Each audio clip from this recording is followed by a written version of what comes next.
돌아오는 목요일, 그러니까 12일 하루 동안 전국 3천여 개 주유소가 한꺼번에 문을 닫습니다. 사상 처음 하는 동맹 휴업입니다. 도대체 이게 무슨 일인가 했더니 주유소 거래 상황 기록부라는 걸 매주 보고하라는 정부의 방침 때문이라는데요. 주유소 거래 상황 기록부에 매주 보고. 도대체 이게 왜 문제가 된 건지 주유소와 정부 이야기를 듣고 판단해 보시죠. 먼저 한국주유소협회 박동희 과장이 연결이 돼 있습니다. 과장님 안녕하세요. 네. 예, 하루 동안 주유소 문을 닫을 정도면 이게 주유소들한테는 보통 심각한 문제가 아니란 얘기네요. 주유소가 정부 그런 과도한 경영 촉진 정책으로 인해서 경영난이 많이 악화되어 있는 상황이거든요. 지금 경영난이 악화되어 있는 상황, 예. 예. 그동안 이제 일방적인 시장 개입 정책 때문이었는데, 예. 이제 그런 석유 관련이라는 그런 관피아를 앞세워서 지금 주유소를 가짜 석유 집단으로 취급하고, 여기에 대해서 이제 일방적으로 이렇게 정책을 몰아치는데 반발해서 할 수밖에 없는 거군요. 네. 네. 할 수밖에 없다. 그렇군요. 좀 하나하나 풀어가 보도록 하죠, 그러면은. 네. 우선 정부에서 매주 보고하라고 한 그 거래 상황 기록부라는 게 어떤 건가요? 지금 주유소들은 예. 정부의 현재로서는 매달 메인 매출을 보고를 했습니다. 그러니까 기름 뭐 100리터가 들어왔고 110리터가 네. 뭐 팔렸고 이런 것들을 쭉 적는 거예요. 그렇죠. 판매 정보를 이제 예. 보고를 해야 하는데 예. 사실 하는 업종이 없잖아요. 근데 주유소가 하는 이유는 국가 에너지 수급과 관련되는 사항이기 때문에 그런 정보가 이제 수급 통계를 위한 목적으로 했었던 거고요. 예. 근데 그거를 이제 지금 주간 보고로 바꾼 이유는 거래 현황을 정부가 보고 예. 가짜 석유를 잡겠다라는 거예요. 물량의 이동 흐름을 보고. 사실 근데 물량 이동 흐름을 보고 가짜 석유를 잡는다는 게 예. 어불성설이고 이치에 맞지도 않고 이렇게 해서 하더라도 실효성이 전혀 없는 정책인데. 그러니까 정부에서는 가짜 석유를 네. 단속하려면 거래 상황을 좀 더 자주 받아봐야 된다는 거거든요. 네. 이런 거를 꼼꼼하게 들여다보면은 잡아내는데 훨씬 효과적이다. 지금 이렇게 얘기하고 있는데 그렇게 효과가 없을 거라고 보시나요? 그 주유소들이 영업 형태가 매우 다양하거든요. 이렇게 뭐 주 단위로 물론 맞아떨어지면은 그렇게 가능하겠지만은 월간날을 구매를 하고 그런 단골 고객들이 있을 거 아니에요. 예. 그런 주들은 이제 월간으로 정산한다든지 이런 부분들이 있거든요. 그러니까 실제적으로는 판매가 됐는데 예. 정산을 월정산으로 하는 그런 영업 형태도 있고. 우리가 쉽게 말하는 장부에 달아놓고 쓰는 예. 집들. 예. 그런 것들은 이제 전혀 가만히 안 된 거잖아요. 실제적으로는 장부에는 판매가 안 잡히는 예. 그런 경우가 있고요. 그러면 그 주유소는 이제 의심업소가 되는 거거든요. 아니면은 혹은 그러니까 물량 흐름을 본다는 게 갑작스럽게 물량이 크게 늘어났거나 예. 하는 주유소는 이제 의심업소로 본다라는 거예요. 그렇죠. 신규 거래처가 생겼는데 예. 그런 주유소들은 이제 그런 가짜 석유 의심업소가 될 수 있는 거고요. 네. 근데 그 정부에서 뭐 이렇게 그래도 꼼꼼히 잡아보겠다고 주간 단위로 변경을 한다면 그 월 단위로 그렇게 정산하던 것을 좀 주 단위로 바꾼다든지 판매 형식을 변화시킬 수는 없는 건가요? 그럼 많은 지금 모든 주유소들이 지금 월간 단위로 정유사 거래를 하고 있고 예. 정유사들도 이제 월 초에 전월 공급 물량에 대한 세금 계산서 발행이라든가 이런 부분들이 이루어지거든요.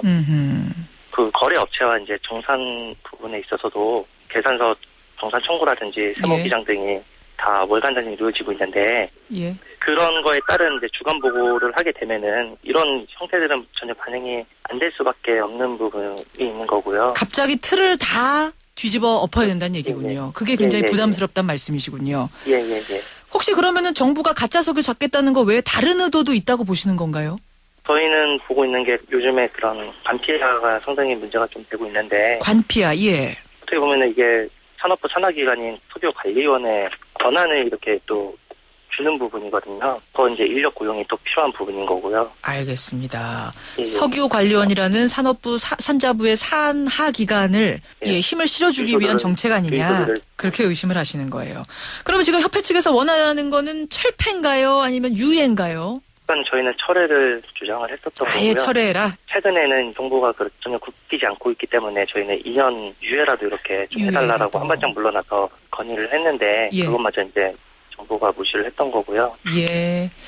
만약 목요일 하루 휴업을 해도 이 제도 유예나 철회가 받아들여지지 않는다면 그럼 어떻게 하실 계획이세요? 2차 동행 휴업도 계획되어 있습니다. 2차도. 알겠습니다. 여기까지 입장 들어보죠. 고맙습니다. 네네네. 예, 한국주유소협회 박동희 과장을 먼저 연결을 해봤습니다. 주유소협회 의견은 이런데 정부는 가짜 석유 잡기 위해서는 월간 보고를 주간 보고로 바꾸는 게 꼭 필요하다는 입장입니다. 직접 들어보죠. 산업통상자원부 석유산업과 강경성 과장 연결이 되어 있습니다. 과장님 안녕하세요. 네, 안녕하십니까. 예, 이렇게 주유소들의 반발이 심한데도 월간 보고를 주간 보고로 바꾸겠다라고 하는 건 가짜 석유 때문이라고요? 예, 그렇습니다. 대체 가짜 석유 상황이 얼마나 심각한가요? 예, 탄루세액만 저희들이 추정을 해보니까 한 12년 기준으로 1조 900억 원에 이를 정도로 이 엄성적인 불법 유통이 아주 심각하다고 보고 있습니다. 2012년 기준으로 1조 900억 정도의 탈세가 네. 있었다 이런 말씀이세요.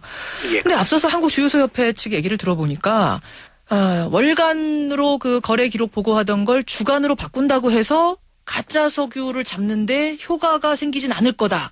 이런 이야기를 했습니다. 어떻게 생각하세요? 네.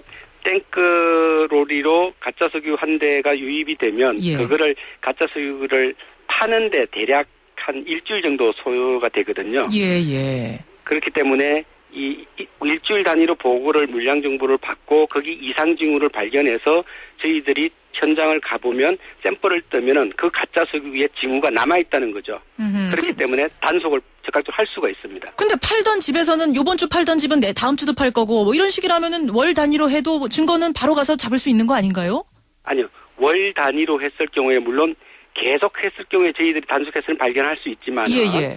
계속하는 것이 아니고 이런 단속의 주기라든지 이런 것들을 다 보고 가짜 석유를 유통하기 때문에 월간 단위로 받았을 때는 저희들이 분석을 해서 여기가 이상하다고 해서 이미 갔을 때는 그 가짜 석유가 이미 다 팔고 없어진 증거를 잡을 수 없는 상황이기 때문에 효과가 없었습니다. 지금 신출 귀몰하듯이 한 번 팔고 또 쉬었다 또 팔고 뭐 이런 식이란 말씀이군요. 예, 이 가짜 석유 유통이 아주 지능적으로 아주 조직적으로 이루어지기 때문에 굉장히 찾기가 어려운 그런 상황입니다. 근데 주유소협회 측에서 말합니다. 가짜 석유를 만드는 곳이 뭐 전체가 다 만드는 게 아닌데 그런 업체 좀 잡자고 다른 선량한 주유소들한테 지금 과도한 부담을 주고 있다. 특히 월 단위로 정산하는 판매 형태가 굉장히 많은데 주간 단위로 바꾸게 되면 이게 보통 번거로운 일이 아니라는 거죠. 예, 저희들이 보고를 받는 거는 금액에 대한 정산 정보가 아니고 물량 정보입니다. 내가 얼마를 입고를 하고 재고가 얼마가 남아있다는 이 물량 정보고 이 제도는 이미 1972년도부터 시행을 하고 있기 때문에 이 주유소 사업자들이 이미 익숙해 있습니다. 그래서 이걸로 인한 부담은 저희들이 크지 않다라고 판단을 하고 있습니다. 원래 그러니까 매일매일 다 적도록 돼 있다는 말씀이세요? 이 구멍가게를 해도 오늘 판 게 얼마를 팠는지 다 확인을 하는데 주유소가 하루에 파는 금액이 한 1,000만 원에서 2,000만 원 정도 됩니다. 그래서 일간으로도 마감을 대부분이 하고 있고요. 저희들이 그 소시모 소비자 시민 모임을 통해서 조사를 해본 결과 91%의 주유소가 주간 단위 마감을 하고 있는 것으로 확인을 했습니다. 그러면 지금 우리 과장님 말씀대로라면은 주유소 업체 측에서 이렇게 반발할 이유가 없다는 말씀이시네요. 저희들도 뭐 좀 상당히 놀라고 있고요. 이 가짜 석유를 근절하자고 하는 것은 이미 20년 전부터 뭐 30년 전부터 주유소 업계와 정부가 같이 손을 잡고 외쳤던 겁니다. 가짜 석유가 근절이 돼야지 대부분의 선량한 우리 주유소의 정상적인 영업은 또 그런 매출은 늘어나기 때문에 그래서 이 가짜 석유 근절에 대한 어떤 그런 주유소와 정부는 같은 입장이라고 저희들이 보고 있습니다. 그러면 이게 지금 전체 의견은 아닐 거라고 보십니까? 네, 그렇게 보고 있습니다. 그렇게 보고 계세요. 알겠습니다. 지금 주유소 업계에서는 이런 얘기도 합니다. 혹시 요새 관피아라는 얘기 많이 하는데 산자부 산하단체인 한국석유관리원 이곳에 어떤 좀 힘을 실어주기 위해서 이런 제도를 강화하는 건 아니냐 이런 얘기도 합니다. 어떻게 답하시겠어요? 그렇지 않습니다.